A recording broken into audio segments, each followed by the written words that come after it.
Muito bem, nós iniciamos a nossa aula de hoje de Ciências Sociais. Convido você para acompanhar o nosso estudo através da nossa apostila. E hoje nós vamos dar continuidade ao nosso tema sobre globalização e vamos tratar da questão da globalização cultural. As novas tecnologias, por exemplo, elas têm contribuído para que as fronteiras culturais e linguísticas percam o sentido. As barreiras começaram a cair, com o advento da globalização, e também não somente na questão das barreiras, a questão dos mecanismos e dos instrumentos tecnológicos ajudaram, fazendo com que essas barreiras começassem a cair. E começa a ser adotado como língua oficial nesse período da globalização o inglês como a língua internacional dos negócios. E os meios de comunicação, com a sua linguagem própria, começaram a agilizar para que essas mudanças começassem a acontecer em escala global. E a cultura encontra, a partir desse momento, horizontes de universalização, né? E o inglês, adotado como língua oficial, principalmente baseados na eletrônica, tem agilizado no mundo dos negócios. Pois bem, e o que era nacional passou a se tornar mundial. E essa cultura conduz a um processo de homogeneização. O que é homogeneização? É unificar a heterogeneidade, ou seja, as diferenças começam a diminuir na questão dos hábitos de consumo.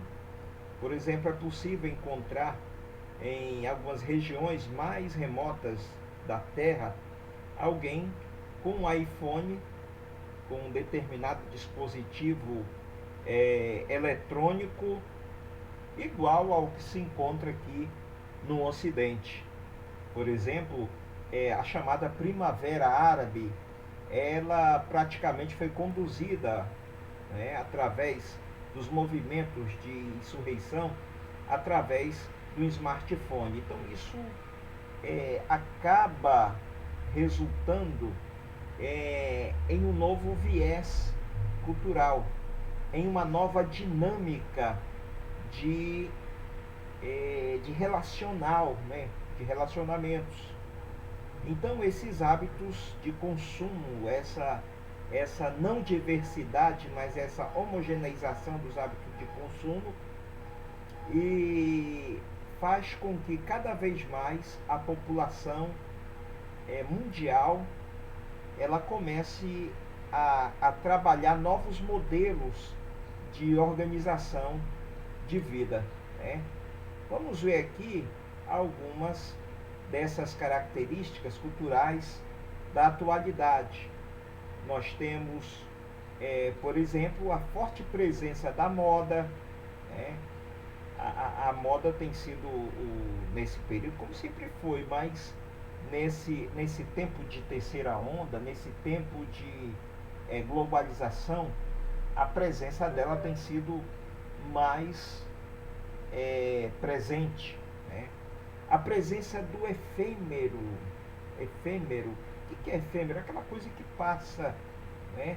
A gente percebe cada vez mais algumas tendências que surgem no universo da cultura, no universo social, e geralmente isso demora algumas semanas e passa, né? Quem não se lembra daquele, eu acredito que muitas pessoas já esqueceram, né, do hit, que a gente não pode chamar de música, né, mas é um hit chamado a caneta azul. Hoje ninguém nem fala mais em caneta azul. Foi mais ou menos umas 3 semanas daquela febre constante. Então, o efêmero se torna o mecanismo mais presente nessa nova cultura, nessa nova fase de manifestação cultural dentro da sociedade. Né? É também o tempo do espetáculo. O espetáculo. Né? As pessoas fazem de tudo para ter os seus 15 minutos de fama, como disse Andy Warhol, o Papa Pop.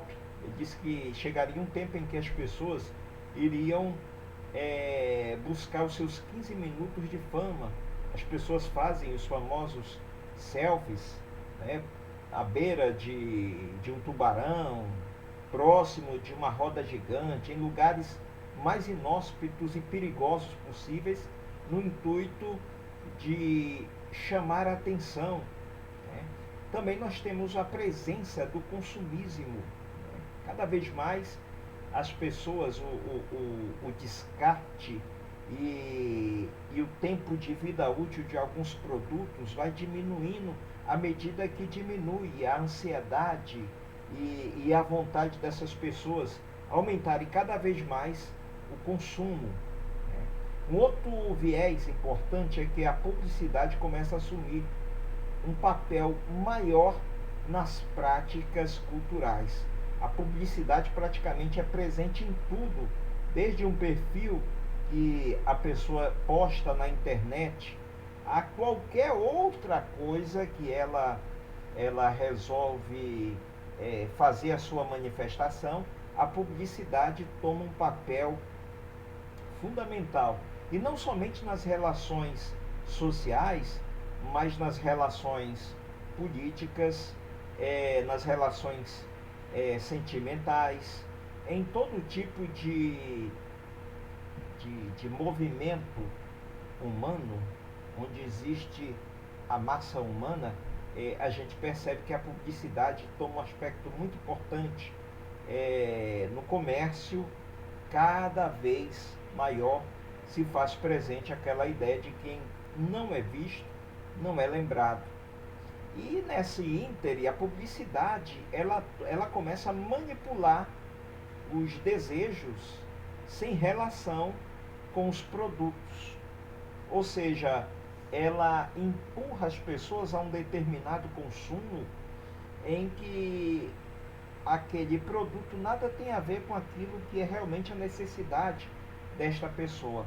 Nesse ínterim também basta eu citar aqui o chamado merchandising social, que hoje se transformou numa epidemia sociológica.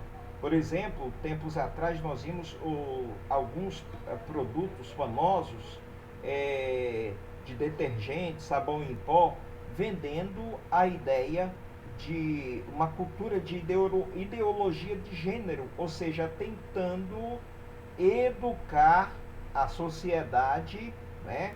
Ela saindo do seu papel de apenas vender o seu produto, mas tentando agregar algum valor que entra em choque com a sociedade. E é o que nós temos presenciado muito nesses últimos tempos, né? A publicidade tentando manipular os desejos, tentando manipular até mesmo a educação. São tempos tenebrosos, né? Nós temos também, nesse período de globalização, o chamado algumas transformações no mundo do trabalho. Por exemplo, nós vemos, vamos ver aqui, né, o crescimento da presença feminina no mercado de trabalho.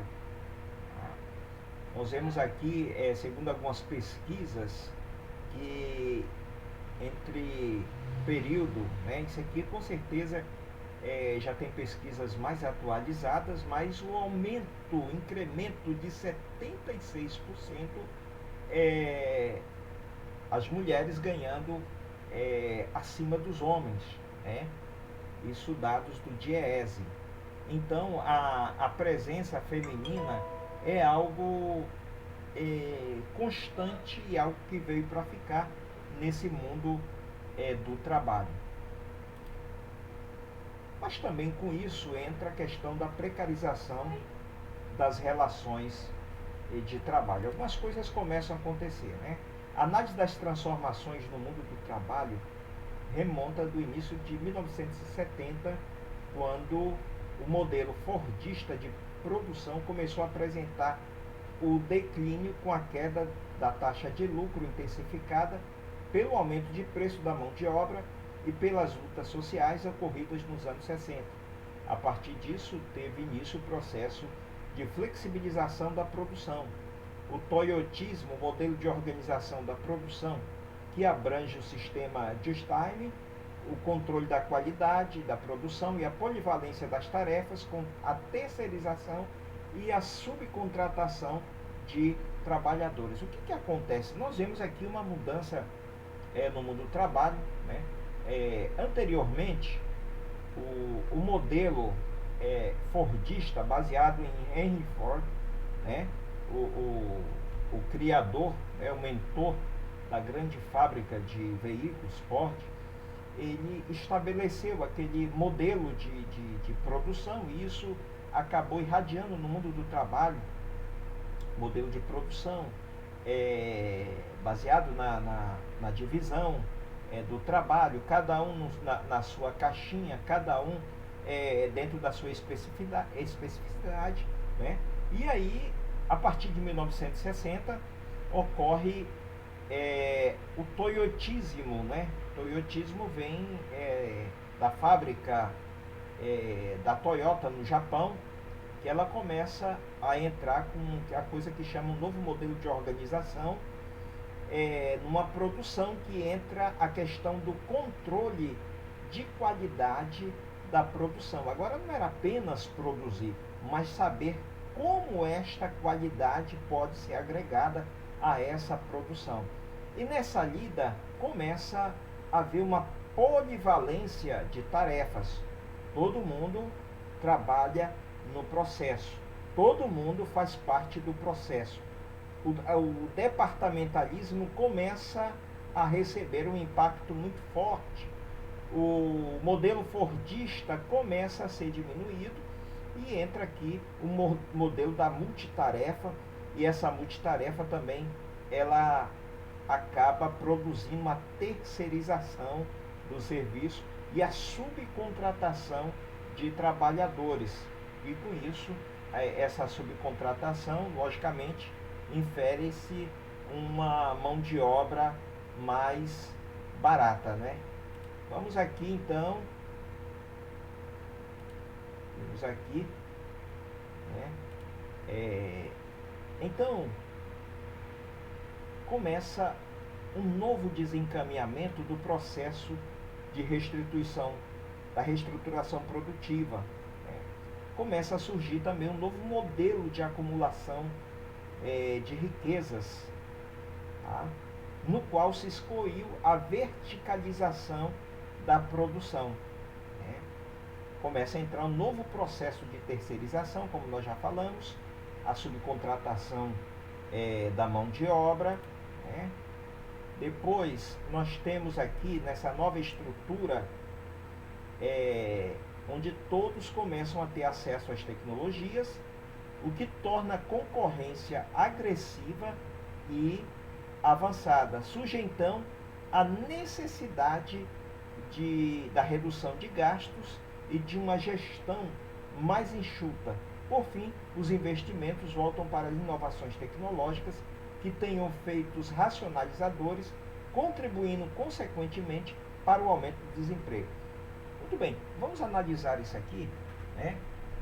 Há um aumento, o mundo entra na chamada terceira onda, onde o modo de produção não passa a ser mais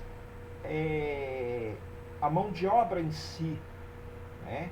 Mas o conhecimento passa a ser o ativo mais importante dessa terceira onda, né?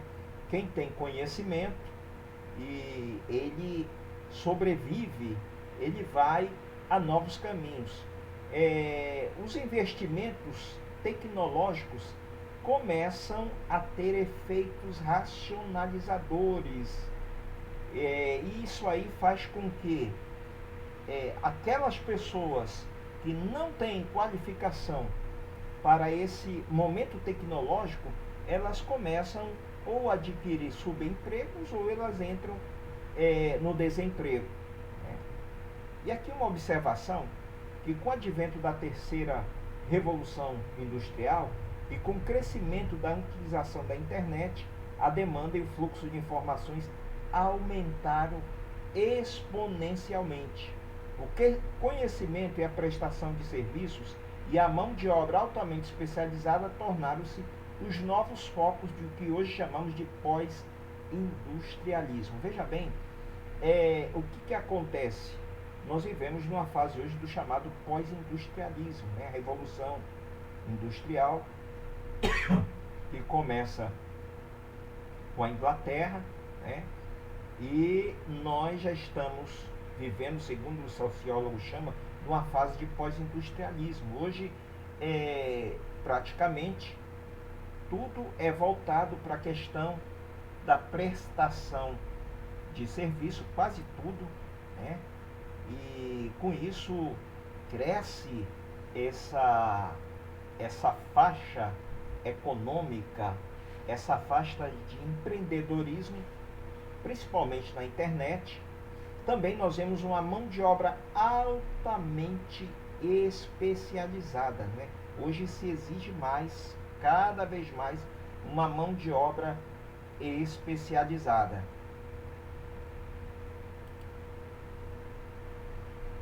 Olha só o que diz aqui o Castells.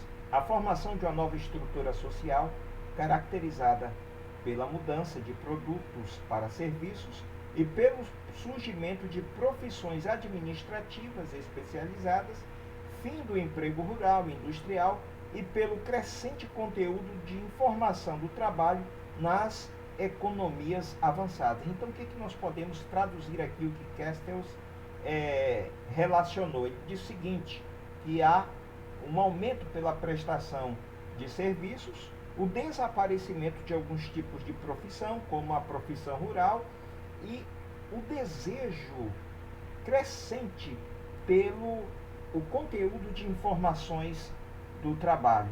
Então essa é a característica do nosso tempo. Desse modo, a fonte de produtividade e crescimento econômico se transfere da produção de mercadorias para a produção de conhecimentos. Ok? Quanto mais a economia de um país cresce, mais ela se volta para a prestação de serviços. E assim a economia global aumenta a importância das profissões com grande conteúdos de informações e conhecimento. E a gente precisa estar atento a esse foco, que essa demanda que acontece dentro do mercado, para nós não ficarmos para trás. Então hoje o termo que muito se usa, praticamente aquela coisa do emprego estável, ela desaparece. Entra em cena a empregabilidade. A empregabilidade é diferente do emprego. Na empregabilidade, você pode estar hoje aqui no emprego, amanhã não está. Você é um cidadão, você é um profissional multifacetado e você se adapta a determinadas situações, em determinados momentos. Você é alguém que nunca está de fora do mercado de trabalho. Esse é o novo conceito da empregabilidade. Então essas transformações conduziram à flexibilização dos processos do trabalho, o just in time, e dos contratos de trabalho, a terceirização, além de provocarem a descentralização do processo produtivo. As empresas passam a investir em automação, em redução de chefias intermediárias, o que resulta em redução de pessoal. Desse modo, o regime de trabalho é marcado pela instabilidade no posto, pelos baixos níveis salariais e pelo desemprego estrutural, considerado hoje um dos principais problemas sociais. Diante desse panorama, as empresas acabam mudando o perfil do trabalhador desejado. O novo quadro do mercado de trabalho requer um funcionário de perfil polivalente, altamente qualificado e com maior grau de responsabilidade e autonomia, ou seja, aquele funcionário que ele é proativo, que ele sabe tomar as decisões, que ele não fica ansioso ou muitas vezes não saber o que fazer. Ele tem que ser proativo, ele não pode ser aquela pessoa reativa, aquela pessoa que está sempre com dificuldades de se adaptar às mudanças que estão acontecendo. O trabalhador necessário no mercado deve desenvolver a sua criatividade, reciclar-se permanentemente, possuir flexibilidade intelectual nas situações de constante mudança, ter a capacidade de análise, comunicação e ainda priorizar atitudes de participação, cooperação e funcionalidade, multifuncionalidade. Então, não é fácil, né? Isso requer uma qualificação mais profunda, isso requer treinamento constante, isso requer leitura constante. Não dá para nós trabalharmos em conhecimento com prazo de validade vencido. Nós temos que estar sempre nos reformulando, sempre se reinventando. Vamos lá. E nós terminamos aqui, como não deveria ser, com um dos caras, podemos dizer assim, um dos sociólogos de maior importância nesse tempo, que ele escreveu, e nós já comentamos com vocês algumas vezes em sala de aula, sobre o livro A Modernidade Líquida, de Zygmunt Bauman, um judeu polonês, homem nascido na Polônia, que faleceu recentemente, e ele traduz aqui esse período dizendo que a árdua tarefa de compor uma vida não pode ser reduzida a adicionar episódios agradáveis. A vida é maior que a soma dos seus momentos. Ou seja, nós estamos vivendo num período em que as pessoas elas querem viver sempre de emoções. Elas não admitem muitas vezes ser chamada a atenção, ser confrontadas. Nós vivemos hoje uma sociedade, uma geração que aparece agora, uma geração mais jovem, uma geração que ela é uma geração que busca a efemeridade, busca o seu momento, ela não pensa lá no futuro, ela está pensando aqui e agora. E esse aqui agora, às vezes, nós corremos o perigo de tentar buscar atalhos em meio a situações adversas na nossa vida.